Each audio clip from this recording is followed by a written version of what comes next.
England has taken the lead in the series against India. They will head to Manchester for that fourth test, 2-1 up. England managed to cross the line at Lord's despite India being in the driver's seat for a considerable part of the match. So why are they still complaining? I'll tell you why. It's because they were penalised for their slow over rate in that third test. A minor matter to really get upset over, you'd think. Well, that punishment also meant England were docked 2 World Test Championship points. Now that's a hit. Because of this, their points went from 24 to 22. Their points percentage went from 66.67% to 61.17%, and they dropped down to third position, with Sri Lanka leapfrogging to number 2. But this is not all. It's not just about their rankings being affected here. I'll explain further. The Test Championship cycle is grueling and it's intense. It spans across 2 years, and while that's a long period of time, what it means is that every match counts. Every point is important, and docking of points such as this can affect your chances of making it to that final at the end of the second year, like it happened in one of the World Test Championship cycles affecting Australia. Hurts, as Australia found out in the first cycle of the World Test Championship. They had a slow over rate against India, and it cost them the second place. New Zealand qualified for that final. Winning is key, so best to accrue points early on in the cycle than later, because things may get a little messy and complicated towards the end. Take last year, for example. Had India won those crucial games against New Zealand earlier, they wouldn't have had the pressure of certain points to be got when they were heading to Australia. That's only added pressure that no team wants. So England knows how crucial these 2 points here are, which they have lost. But of course, leading the charge of indignation and dissent here is none other than Michael Vaughan, whose not so hidden agenda when it comes to India becomes more and more apparent with such remarks as this one. Let's be honest, both teams' over rates at Lord's were very, very poor. How only one team has been reprimanded is beyond me.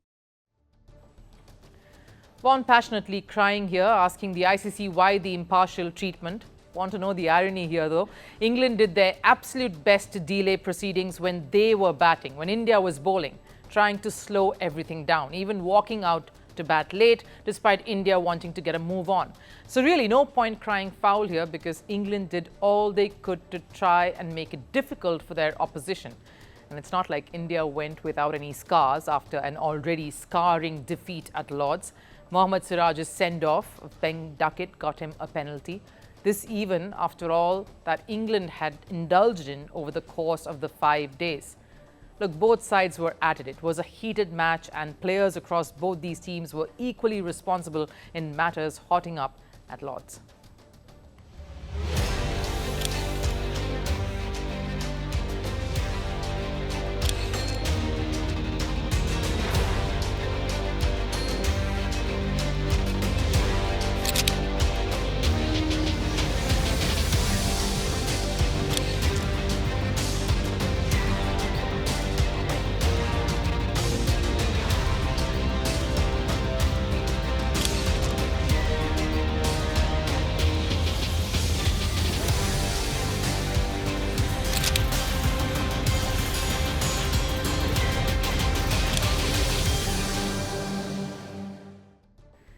And guess what? This is going to continue for the remainder of the test. The other 2 tests are going to be just as spicy and fiery. That's what all the media over there at England are reporting as well. That is reminding them of 2005 Ashes, of course, at how it eventually became a bit of a pot boiler. Because while WTC is on the minds, supremacy is paramount, and getting top honours no matter what it leads to eventually is what both sides are playing for. I think everybody had a word today. It was nice that we went together as a group, as a pack basically. And you know, it didn't matter if it wasn't just the bowler. You had the whole slip cordon, you had cover, you had mid-off. Jofra Archer, in fact, resonating with what the mood is in that entire England dressing room, that they want to give it back to India, give them a taste of this medicine. So maybe England should just pick a lane, not cry foul like they have in the past, in this very series, in fact, if that's what they want to do, which is sledge. chirp and try to get under the skins of India's players, because you can be one thing and a crybaby who sledges just doesn't sit well together.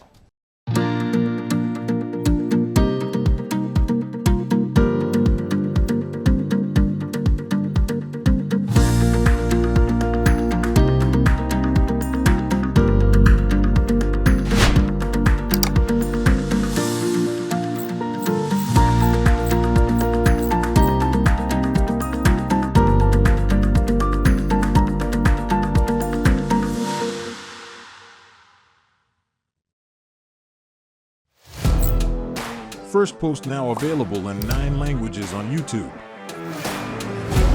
English, Stands at $36 trillion. French, Le FMI, comme German, Geschäftsführenden Direktoren, Hindi, $30 trillion ka karjo. Indonesian, Pemerintah tanpa pemeriksaan. Italian, Sekali radikali. Japanese, $4 trilhão. Portuguese, Por causa do próprio balanço patrimonial. Spanish. Beautiful bill. Go to Settings, click on Audio Track and select the language of your choice. Be the first to know what's happening around you in your first language. Firstpost.